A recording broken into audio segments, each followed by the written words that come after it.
la 12e leçon, dis-je, et la suite de la 11e leçon.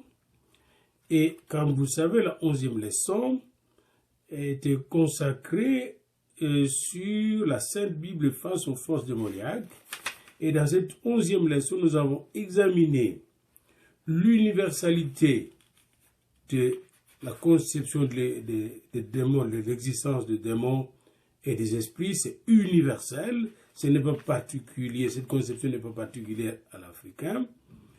Puis nous avons regardé comment la Bible reconnaît l'existence des anges déchus, démoniaques et de Satan.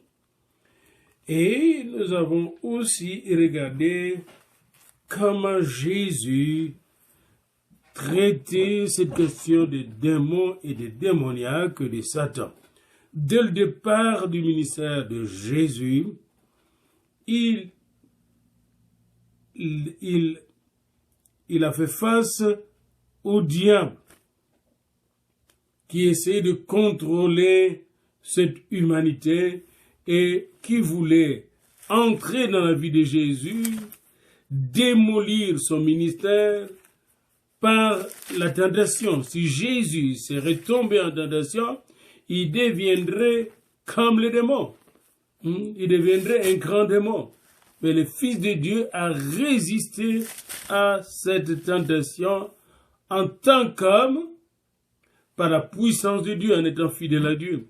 Et c'est intéressant de voir dans cette triple tentation comment le diable est malin. Regardons cela dans Matthieu 4. Alors Jésus, premier verset, fut emmené par l'Esprit dans le désert pour être tenté par le diable. Jésus fut emmené dans le désert par l'Esprit pour être tenté par le diable. Verset 2. Après avoir jeûné 40 jours et 40 nuits, il eut faim. Le diable va te tenter là où tu es faible. Jésus eut faim après avoir jeûné 40 jours et 40 nuits. Les tentateurs s'étant approchés lui dit, « Si tu es le Fils de Dieu, ordonne que ces pierres deviennent de pain. » Le diable a un problème christologique. Il ne réalise pas que Jésus est le Messie, le Fils béni de Dieu. Comme dans beaucoup de religions, l'islam, etc., ils ont de la peine plutôt à réaliser que Jésus-Christ est le Fils de Dieu. C'est le Fils du diable. Ils sont fils du diable. Dès que vous doutez que Jésus est le Fils de Dieu, vous êtes dans le camp de l'ennemi. Parce que le diable a peur que Jésus puisse venir au milieu de nous, prendre notre place et nous délivrer de ses griffes, nous délivrer de son esclavage. Et Jésus a dit, non, je n'ordonnerai pas sur ta permission, n'est-ce pas, je n'ordonnerai pas ces pierres à devenir de pain. Car l'homme ne vivra pas de pain seulement, mais de toute parole qui sort de la bouche de Dieu. Par les saintes Écritures, en rappelant au diable la parole de Dieu qui se trouve dans Deutéronome 6,16. Deutéronome 6,16. Jésus met KO le diable dès la première tentation. Mais il continue. Le diable se transporte comme dans la boxe. Première ronde, KO. Deuxième ronde. Le diable est transporté dans la ville sainte, le plaça sur le haut du temple et lui dit, si tu es le Fils de Dieu, jette-toi en bas. Car il est écrit, il donnera des ordres à ses anges en ton sujet et ils te porteront sur les mains de peur que ton pied ne heurte contre une pierre. Le diable ici est en train de mal citer les Écritures saintes. Il cite un verset des Écritures, Psaume 91. Et il veut dire à Jésus, n'est-ce pas, de se jeter en bas du temple et les anges viendront le porter et le prendre. Jésus lui dit, il est aussi écrit, tu ne tenteras point le Seigneur ton Dieu. Autrement dit, je suis Dieu. Tu ne peux pas me tenter. Jésus répond, tu ne tenteras pas le Seigneur. Ici, il y a la christologie et la théologie qui se rencontrent. Théos, Jésus est Dieu. Il est Théos. Oui, Christos est Théos, le Messie est Dieu, Fils de Dieu. il ne peut être tenté par le diable. Diable, tu perds ton temps, tu ne pourras pas tenter le Seigneur ton Dieu, car je suis Dieu. Tu ne veux pas reconnaître, lui tu dis, si tu es le fils de Dieu, voilà, je suis Dieu. Le diable transporta encore sur une montagne très élevée, lui montra tout le royaume du monde et leur gloire, et il lui dit, je te donnerai toutes ces choses si tu te prosternes et m'adores. Et Jésus lui dit, retire-toi, Satan, car il est écrit, tu adoreras le Seigneur ton Dieu, et tu le serviras lui seul. Alors le diable le laissa, et voici des anges vinrent auprès de Jésus et le servirent. Jésus était en train d'opérer dans une dimension que j'appelais surnaturelle, au-delà du visible. Les anges veulent le servir, le nourrir, prendre soin de lui. Bien-aimé dans le Seigneur, il en est de même pour nous. Ici, là, vous voyez, c'est important de savoir que si tu fais la théologie de manière christologique, eh bien, tu vas vivre à la manière angélologique. Et vous voyez, autrement dit, si tu suis Dieu en Christ, eh bien, tu vas vivre avec les anges, tu vas opérer avec les anges de Christ. Nous voyons 3 disciplines théologiques que je rencontre ici. La théologie pure, l'étude de Dieu en tant que Dieu. La christologie, l'étude de Christ, la révélation de Christ. Christ incarné, Jésus-Christ, Fils de Dieu incarné. Et ensuite, et en même temps, nous avons vu, quand il dit tu ne t'adresses pas le Seigneur ton Dieu, il parle de Jésus-Christ avant l'incarnation. Et à la fin, vous voyez les anges qui viennent nourrir, et là c'est l'angélologie ou la science des anges. Donc, Jésus avait toute une armée, et quand il va sortir de là, Jésus va descendre de cette montagne et va entrer dans le temple, et lorsqu'il va ouvrir la parole de Dieu dans le livre d'Isaïe, la puissance de Dieu va éclater. Alléluia. C'est merveilleux. Là, je risque de prêcher. Et plus loin, il est dit au verset 23 de Matthieu 4, Jésus parcourait toute la Galilée en enseignant dans les synagogues, prêchant la bonne nouvelle du royaume et guérissant toute maladie et toute infirmité parmi le peuple. Après la victoire contre les tentations du diable, sa renommée se répandit dans toute la Syrie, et on lui a mené tous ceux qui souffraient de maladies et de douleurs de divers genres, des démoniaques, de lunatiques, ceux qui étaient affectés pendant la période de la lune, des paralytiques, et il les guérissait. Et une grande foule le suivait de la Galilée, de la Décapole, de Jérusalem, de la Judée et au-delà du Jourdain. Donc, vous voyez ici comment Jésus était un thérapeute pneumatique. Alors maintenant, les apôtres, toujours nous sommes dans ces livres du docteur Massamba, les Saint-Esprit interrogent les esprits. Les apôtres face aux démons, section 3 de notre 4e chapitre de la Sainte Bible face aux forces démoniaques. À propos des apôtres face aux démons, 3 faits méritent d'être signalés selon le docteur Massamba. Et ces faits, il les signale en guise d'illustration. Premier fait, c'est au nom de Jésus-Christ, le ressuscité, que les apôtres guérissaient les malades et chassaient les démons. Au nom de Jésus-Christ. Et ceci rassemblaient les foules, non pas uniquement pour les guérir, pour exhiber leur puissance de délivrance, c'était pas du théâtre, mais ils en avaient senti l'importance pour les malades. Acte 3, 6. Ils avaient aussi pratiqué, les apôtres, ils pratiquaient la guérison et la délivrance pour faire avancer la cause du royaume inauguré par Jésus-Christ. C'est pour le royaume de Dieu et non pour leur propre succès, leur propre honneur. Lorsque la puissance démoniaque venait contredire ou dénigrer l'autorité de Christ, eh bien les apôtres prenaient position et chassaient le démon et délivraient la personne possédée. Nous allons le voir d'ailleurs ensemble avant de terminer cette leçon. Nous irons dans Acte 16 et nous verrons comment l'apôtre Paul opérait lorsqu'il chassait les démons. Donc nous retenons, les apôtres chassaient les démons au nom de Jésus-Christ, et c'est une ordonnance qui leur était donnée et que nous retrouvons dans Marc au chapitre 16e chapitre de Marc. Il est dit à la fin, voici les miracles ou les signes, les prodiges qui accompagneront ceux qui auront cru. Ceux qui auront cru, Marc 16, n'est-ce pas? Partie du verset 16. Celui qui croira et qui sera baptisé sera sauvé, mais celui qui ne croira pas sera condamné. Et voici, verset 17, voici les miracles ou les signes qui accompagneront ceux qui auront cru. Il y a des signes qui accompagnent ceux qui ont cru en Jésus-Christ. Et il est dit, en mon nom, au nom de Jésus, pas au nom du Père, du Fils et du Saint-Esprit, en mon nom, c'est-à-dire au nom de Jésus-Christ de Nazareth, ils chasseront le démon. Ils parleront de nouvelles langues. Ils saisiront de serpents, et s'ils boivent quelques breuvages mortels, ils ne leur feront pas de mal. Ils imposeront les mains aux malades à mon nom, et les malades seront guéris. Alors c'est très important.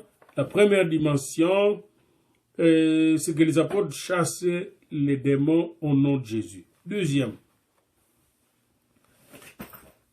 fait à signaler, il signale 3 faits, toujours dans le livre du docteur Massamba, la page 129, 130. Il signale également les cas des esprits impurs qui intervenaient dans le culte chrétien. Paul en était très allergique. Il s'agissait en fait des accidents spirituels qui provenaient de bons chrétiens. En état d'extase, non seulement ceux qui étaient saisis par l'Esprit de Dieu, mais parlaient aussi certainement par les esprits des anges. Malheureusement, cette pratique spirituelle offrait aussi souvent l'occasion aux esprits mauvais, habitant à proximité de ces chrétiens, de s'exprimer à travers les chrétiens. Alors ici, c'est dans 1 Corinthiens 12. Alors, c'est là que quand vous parlez en langue, il faut discerner si cette langue vient du Seigneur, vient de Dieu. Encore ici, j'aimerais faire une remarque rapidement. J'ouvre une parenthèse que je veux fermer rapidement. Quand Dieu te donne son esprit, il ne te donne jamais un mauvais esprit. Il te protège et aucun mauvais esprit ne peut venir te tourmenter.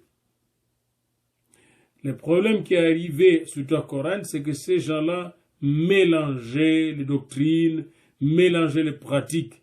Prenons que tu es chrétien, mais que tu vas aussi dans le cimetière faire de séances occultes, mais tu seras possédé. Il y avait un grand professeur, Peter Wagner, qui, avant d'être baptisé du Saint-Esprit, s'était rendu en Amérique latine dans un pays, et là il est allé visiter des lieux touristiques qui étaient des lieux de culte démoniaque, et il a acheté avec sa femme un objet culturel qu'il a amené aux États-Unis chez lui. Arrivé chez lui, eux qui ne s'étaient jamais chicanés avec sa femme, ont commencé à avoir des querelles chaque jour. Et sa femme est tombée malade. Puis ils ont invité une amie qui est venue leur rendre visite et qui était très très avancée dans le ministère de délivrance. Cette amie a discerné dans la statue, l'œuvre d'art qu'ils avaient, l'esprit démoniaque qui dérange. Il a pris cette statue, il a délivré la maison, puis plus de querelles. Et tout était redevenu normal. C'est pour vous dire que des chrétiens qui ne sont pas conscients, qu'ils sont en train de fréquenter des lieux démoniaques ou de participer à des cultes démoniaques, par exemple vous vous rendez au village, chez nous, puis les gens vont invoquer les morts, et vous participez à ces invocations, eh bien vous ouvrez la porte à l'occultisme. Et pour avoir de problèmes, des esprits impurs qui vont venir intervenir partout où vous êtes, même au culte. C'est très important.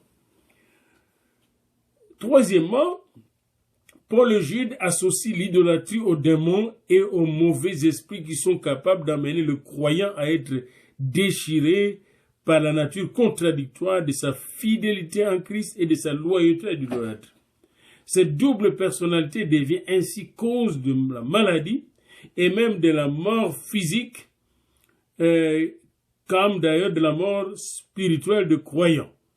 Alors nous devons faire attention d'être croyants le jour et pratiquants de l'occultisme traditionnel le soir. 1 Corinthiens 10, 1 à 22 et Jude 1, verset 13. Alors il est important de savoir que les démons peuvent bien s'intercaler sur notre chemin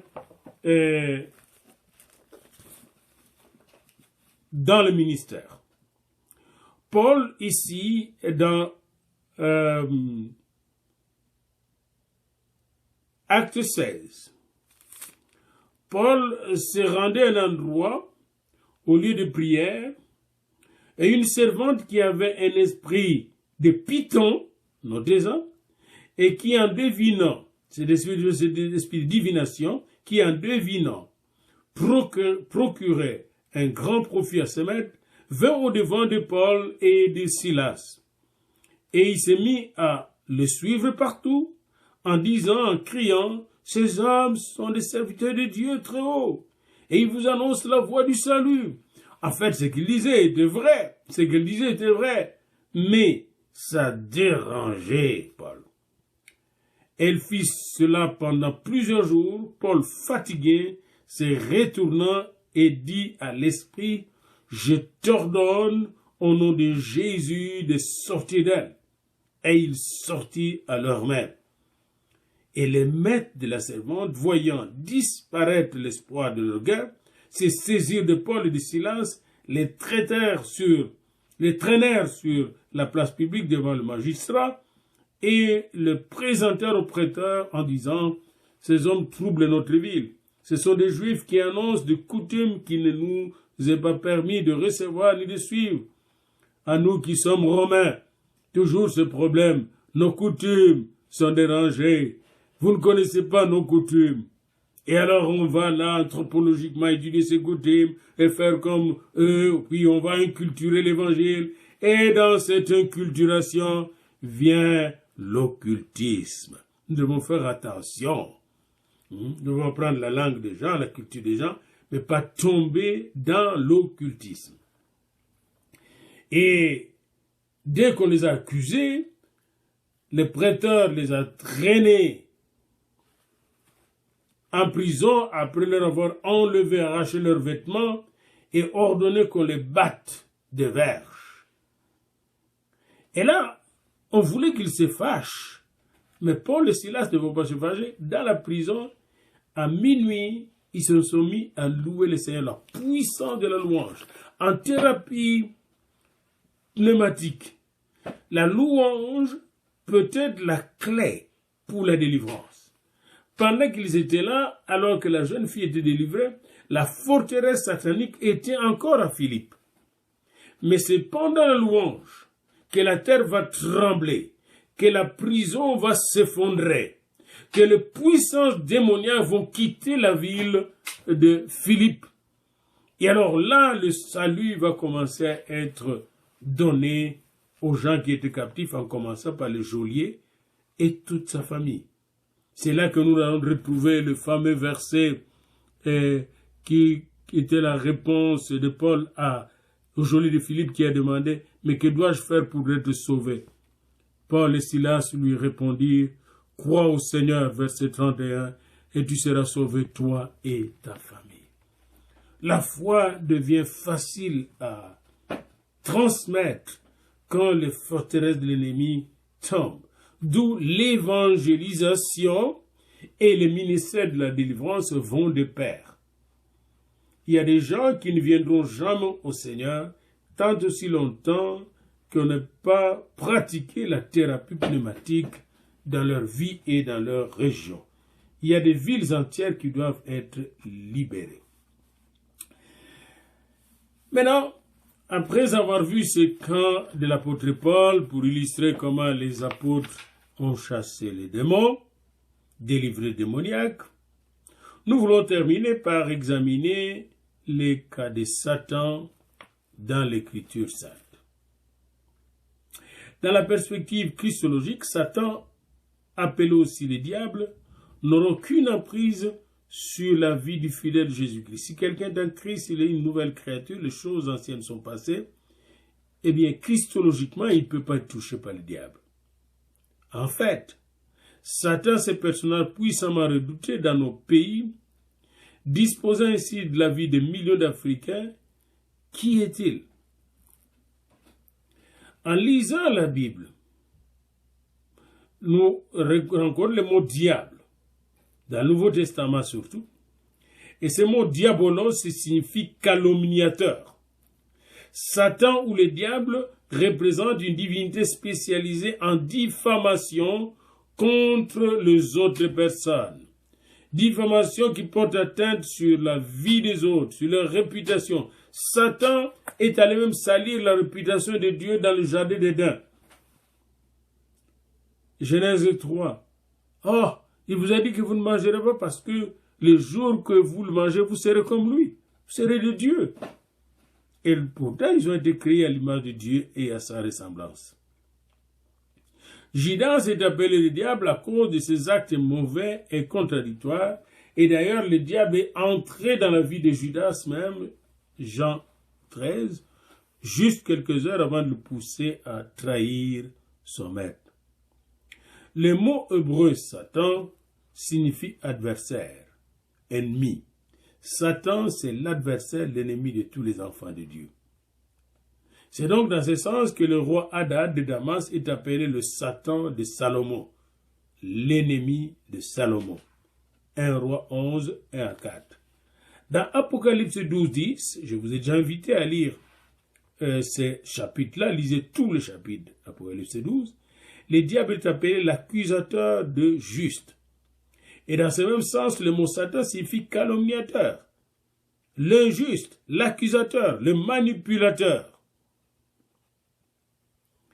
Zacharie, dans ses prophéties des années 520 et 518 avant Jésus-Christ, reporte ce qui suit. Le Seigneur me fit voir, Zacharie 3, 1 à 2, le grand prêtre Yeshua, Josué, debout devant l'ange du Seigneur. Satan se tenait à la droite de Yeshua pour l'accuser. Et l'ange dit à Satan, l'accusateur, que le Seigneur te réduise au silence. Satan, oui, qu'il te réduise au silence, lui qui a choisi Jérusalem.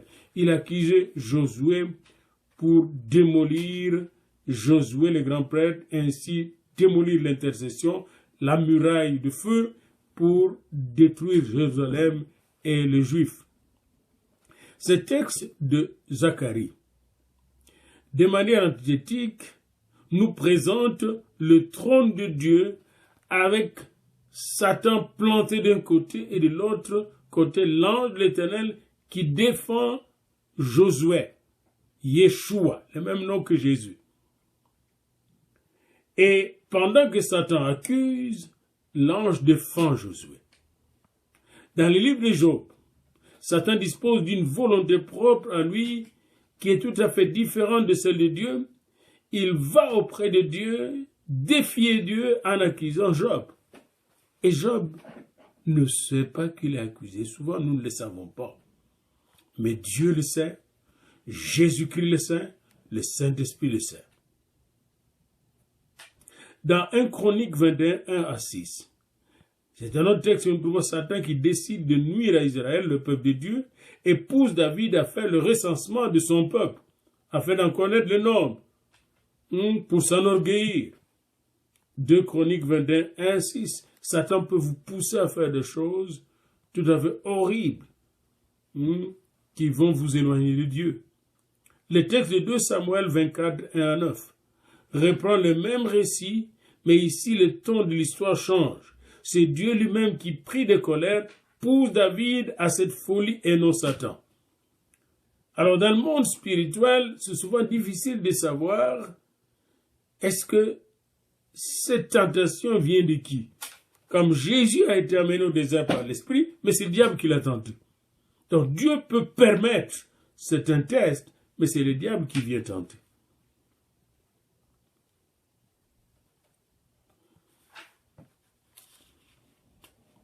C'est donc important de savoir que les Juifs reconnaissaient bien l'existence de Satan, et Satan est parfois appelé Belzéboul, et selon probablement la déformation de Baal-Zéboul, nom d'un dieu philistin de la ville d'Écron.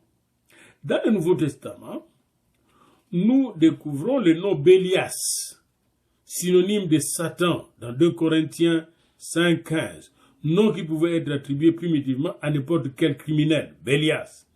La vision de l'apôtre Jean associe le diable au vieux serpent, Apocalypse 12. Le serpent ancien, celui-là même qui a tenté Adam et Ève. Apocalypse 12, 9, Apocalypse 22. L'Apocalypse identifie également Satan, le diable, au dragon, qui ne se distingue pas du serpent. Le dragon, c'est un grand serpent, Apocalypse 12, 9.